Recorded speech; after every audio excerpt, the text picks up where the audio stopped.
Policy challenged. Backlash to the president's approach to normalizing relations with Cuba. Controversial gift. We delve into the communist crucifix presented to Pope Francis in Bolivia. Flashback 70 years. Tracking down two young ladies in this iconic photo from 1945 Victory in Europe celebrations. And Benedictine art. We explore two pieces depicting the founder of Western monasticism. Those stories and more on EWTN News Nightly for Friday, July 10th, 2015.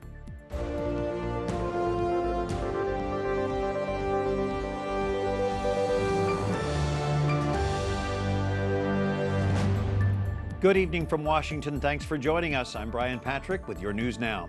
20 members of the House and Senate are blasting President Obama's Cuba policy. They say his push to normalize relations with Havana is a threat to the U.S. This week, they sent a letter to the White House voicing their concerns. The lawmakers say the U.S. gets nothing in return for negotiating with Cuba, which until recently was labeled a state sponsor of terror.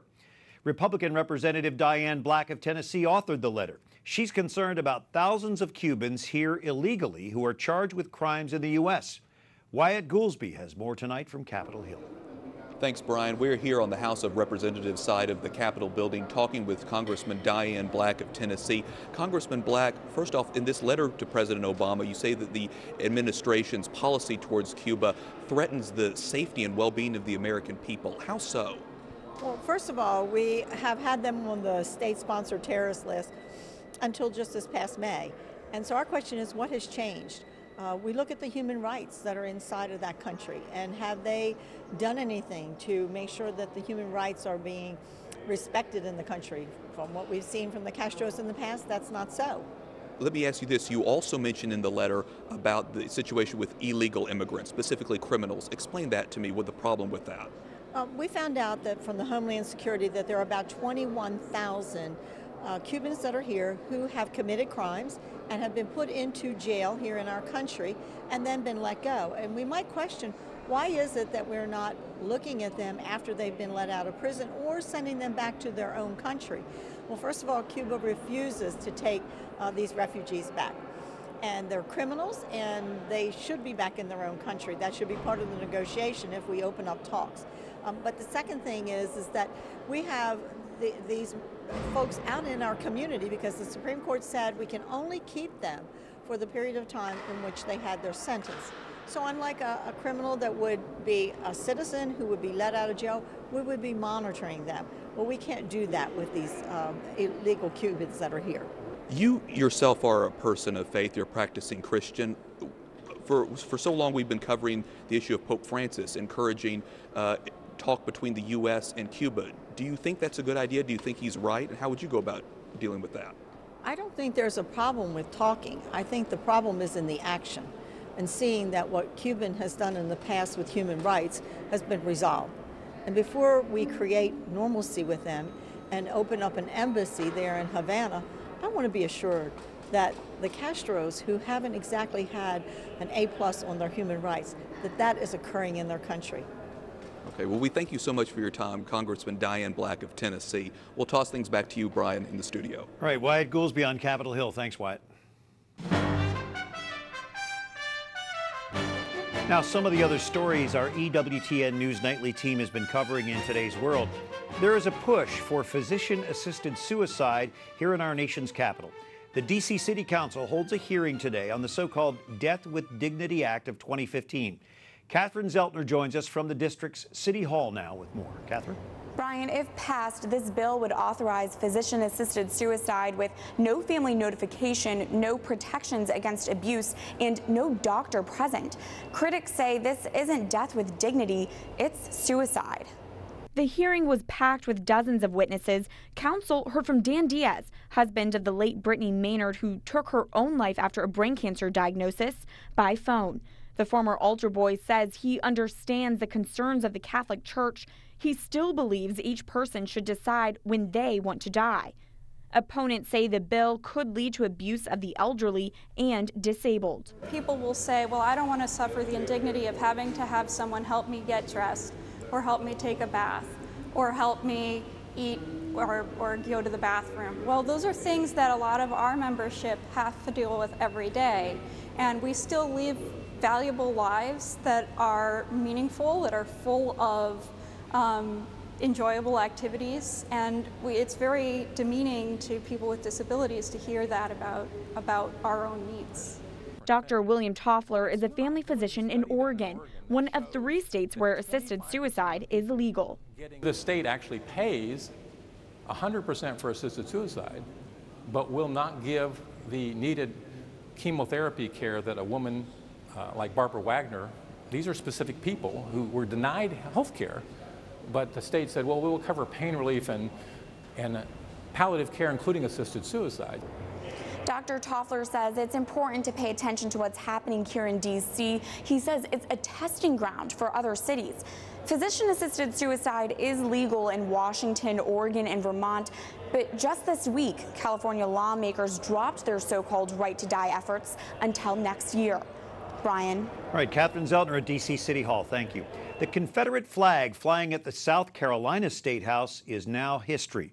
Amid chants of USA, the flag was lowered this morning after 54 years. It will now be housed in a nearby museum. Momentum to remove the flag from the State House grounds grew following the killing of 9 people at a historic black church in Charleston. Governor Nikki Haley signed the bill to remove the flag Thursday. It was taken down this morning. Greece's left-wing prime minister is pushing his own party to accept a package of harsh new austerity measures. They are aimed at securing a new bailout from the Eurozone.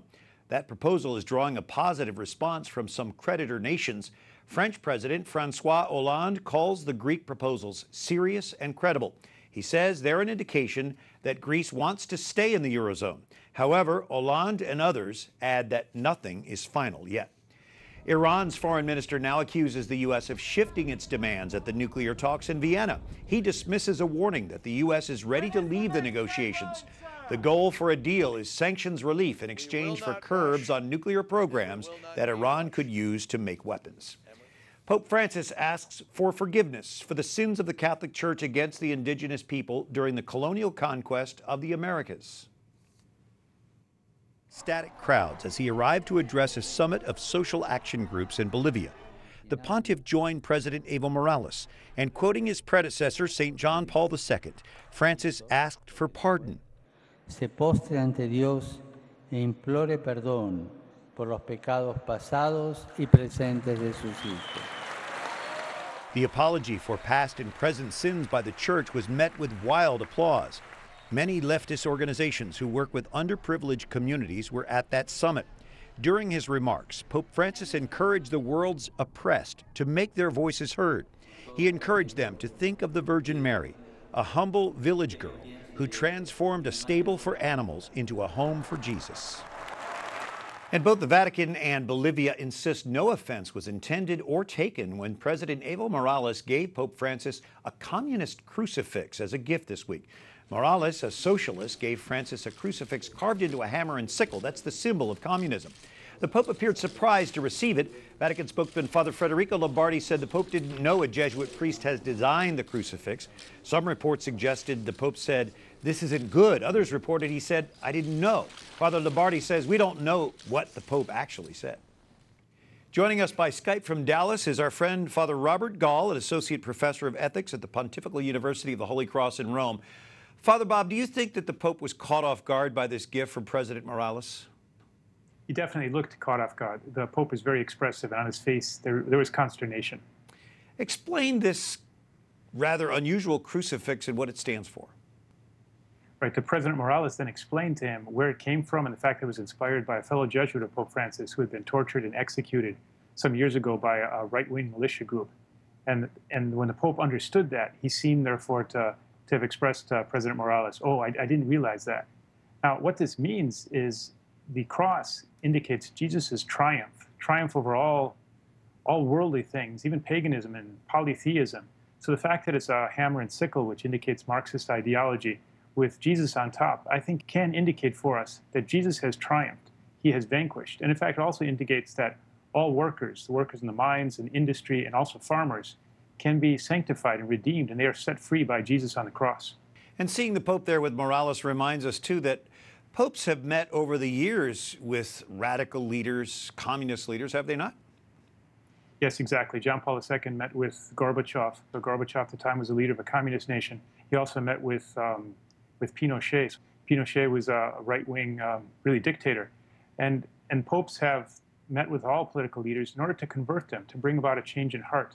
And I'm sure that that is always Pope Francis' intent. He is really an apostle, a shepherd, who's trying to bring about conversion for love of Jesus. Father Bob Gahl joining us by Skype from Dallas tonight. Thank you, Father. Thank you, Brian. And Pope Francis ends his visit to Bolivia at one of the world's most notorious prisons, telling inmates not to despair. Today, he visited the maximum security Palma Sola Penitentiary, one of Latin America's most violent prisons. The Holy Father met with inmates and their children who live there as well, listening to their stories. Pope Francis wraps up his week-long visit to Latin America in Paraguay this weekend. Alejandro Bermudez, director of our news partner Catholic News Agency, joins us from Asunción, Paraguay. And Alejandro, what does this final leg of the Latin American trip look like for Pope Francis? I can say that the Pope has reserved the last part of this trip, the dessert, the best. This is a deeply Catholic nation. It proclaimed the dogma of the Immaculate Conception in its shrine of Caacupé 200 years before it was even proclaimed as a dogma by the Catholic Church. That's how deep the Catholic and the Marian devotion of this nation is. So basically what we're expecting is a great, great Catholic feast, considering the great joy of the Paraguayan people. CNA's Alejandro Bermudez in Paraguay. Thank you, Alejandro. Thank you, Brian. Coming up, we explore marginalized freedoms in Canada, 10 years after the redefinition of marriage there. And this 89-year-old great-grandmother is one of the two young ladies in the famous photo taken 70 years ago.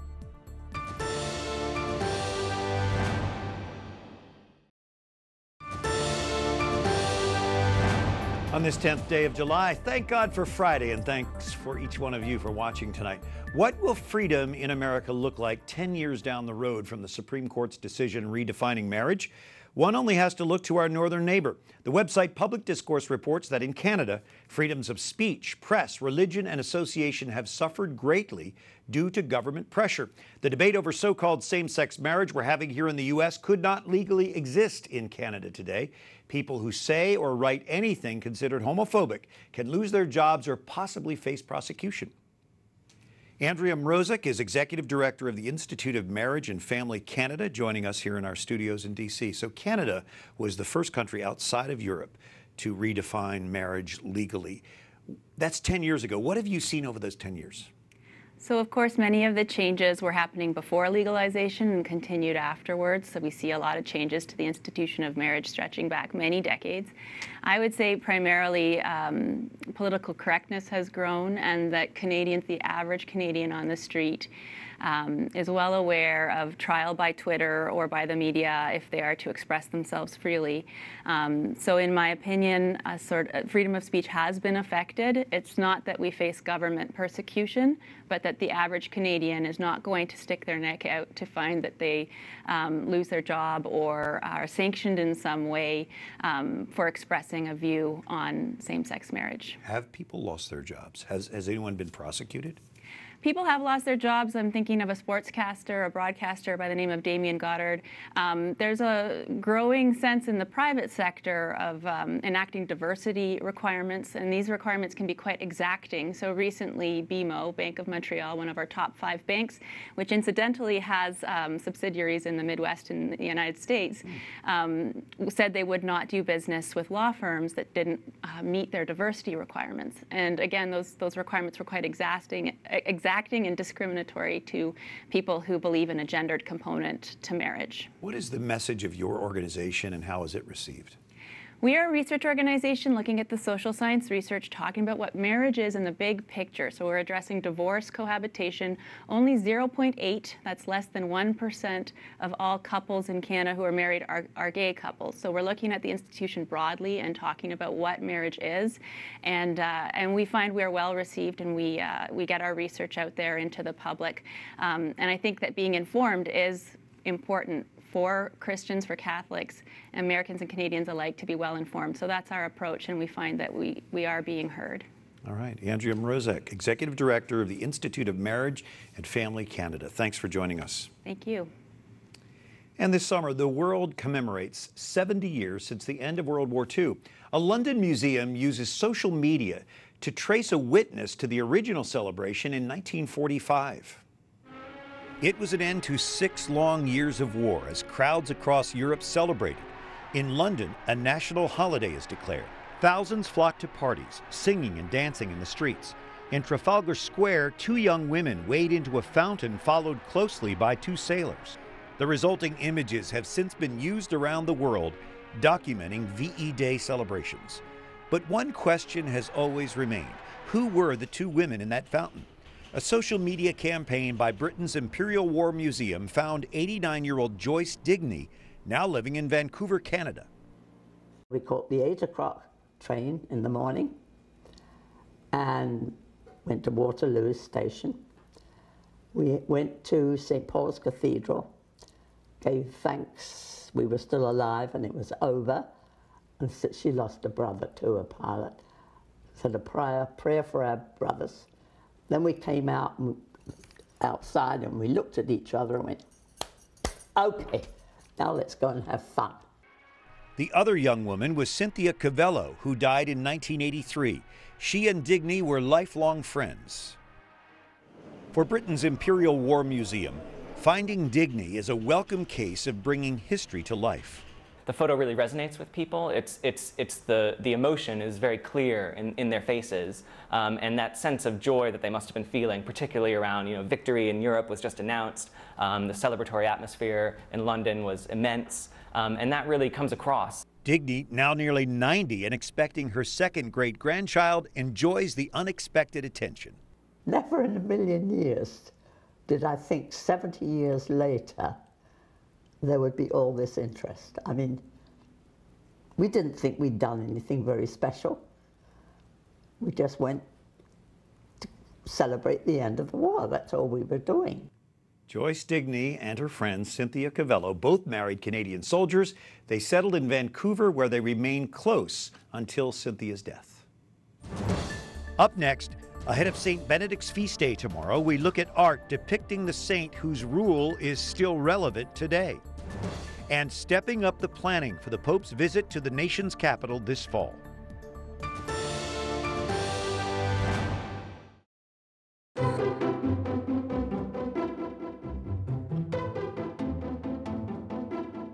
It's great to have Dr. Jem Sullivan, the author of The Beauty of Faith and former tour guide at the National Gallery of Art, back with us. Jem, tomorrow's the Feast of St. Benedict. Talk about this first piece showing Benedict in a cave being fed by a monk. That's right. This hand-colored engraving from the National Gallery of Art depicts a moment in the life of St. Benedict, whose feast day we will celebrate tomorrow. St. Benedict is the co-patron of Europe. He is the father of Western monasticism, and he wrote a guide for monks and nuns called The Rule of St. Benedict. And most of what we know about St. Benedict comes to us from Pope Gregory, who tells us that Benedict lived in Rome, but the corruption and decadence of Rome was too much for him. So he flees to Subiaco, which is where we see him in this engraving. We see St. Benedict in solitude and prayer, contemplating the Word of God, and the monk Romanus is lowering a piece of bread into the cave for him to eat. Pope Gregory goes on to tell us that the evil one was envious of the monk Romanus and jealous of St. Benedict's good prayers, and so he throws a stone at them to break the rope. St. Benedict learned to rely on the providence of God and the goodness and the kindness of the monk Romanus. How beautiful, beautifully simple as well, very significant for St. Benedict and his way of life. So show us an altar piece that shows the Blessed Mother with Benedict and other saints. That's right. This is one of the most beautiful altarpieces at the National Gallery of Art. We see here Mary in the central panel with a beautiful blue robe, with the Christ child standing on her lap, embracing his mother. Both of them look directly out at us so that we are invited to step into this beautiful scene. On the right panel, there's St. Bernard of Clairvaux and St. Catherine of Siena, both important saints in this time. And on the left panel, we see St. Andrew in these beautiful green robes, holding the instruments of his martyrdom, as he was tied to a cross with a rope. And then, of course, there is Saint Benedict, as he holds the rule of Saint Benedict for us to see. And the artist has painted the first words of his rule when he says, "Listen, my son, to the precepts of the Master. Incline the ear of your heart. Receive and faithfully follow the advice of your loving Father." The rule of Saint Benedict contained spiritual and practical wisdom. It became a powerful tool of evangelization as the followers of Saint Benedict went on to transform medieval culture through prayer and manual labor and learning and a life of virtue. So as we celebrate his feast day, we will ask Saint Benedict's intercession so that we too may see a renewal of society and culture in a new evangelization. And so many people still live by that rule today. I just love this little book, The Beauty of Faith, Using Christian Art to Spread the Good News. Dr. Jem Sullivan, thanks for being with us for The Beauty of Faith. Thank you. And Pope Francis closes out his South American visit this weekend. Meanwhile, preparations are well underway here in Washington for his arrival here this fall. Francis arrives in the U.S. from Cuba Tuesday, September 22nd. Wednesday begins with a visit to the White House. Next, he'll pray with bishops at St. Matthew's Cathedral. That afternoon, he celebrates the canonization Mass for Blessed Junipero Serra outside the National Shrine. Then the following day, the Pope addresses Congress and meets with the homeless who are being helped by Catholic Charities. Here to tell us more about the Holy Father's D.C. stop is Carol Shannon of Catholic Charities of the Archdiocese of Washington. What do you know about the Pope's specific plans? What will he do when he visits you? Well, we're so excited. You can imagine our staff and so inspired by this visit. We know he's going to come to St. Patrick's, and there will be about 200 of our clients. All different types of programs will be represented. And he will come to St. Patrick's, and then he's going to come to Catholic Charities, greet a few people in our own chapel. And then our hopes is he will go out front and feed the homeless during our St. Maria's Meals lunch hour. So we're really excited about that. Do the clients know yet? Are they talking about this? They don't know yet. We're really in the planning phase, so they will know, and I know they're just going to be thrilled. How can you keep it from them? Exactly. I would not be able to keep such a secret. What is it like for the staff then there to be planning for this? We're thrilled. We're so excited. As you can imagine, many of our staff, this is a calling for them. They're social workers. They do this work out of their heart, and they're just so excited. What an endorsement of their commitment to the poor in our midst. So everyone is just all abuzz. It's exciting to go to work every day. So Pope Francis is on Capitol Hill talking with U.S. senators and representatives. He comes out of the Capitol. I think he's going to greet the crowd outside. He wants an outside appearance. Yes. Then he comes to Catholic Charities. What does that say about your mission, his importance that he puts on this? I think what it says is who he is from the day one when we all met him, and that it is the poor in our midst, our brothers and sisters in Christ, those of us who are caring for them, that we're in this together. And he's coming to say, you're as important to me, the person who's receiving a meal, as the people I just left on the Hill. If you get a chance to talk to him personally, what will you say? Thank you. Thank you for lifting up the people that most people walk by and ignore and don't see. Thank you for elevating our church and the love of our faith. Thank you. I think that would cover it. All right. Carol Shannon with Catholic Charities here at the Archdiocese of Washington. Thanks for being with us. Thank you. Well, until Monday, we encourage you to like us on Facebook. You can follow us on Twitter. If you'd like to watch again, I know I want to watch again, you can do that on our YouTube page. For the EWTN News Nightly team that put in a great week of work here, I'm Brian Patrick. Good night. God bless you.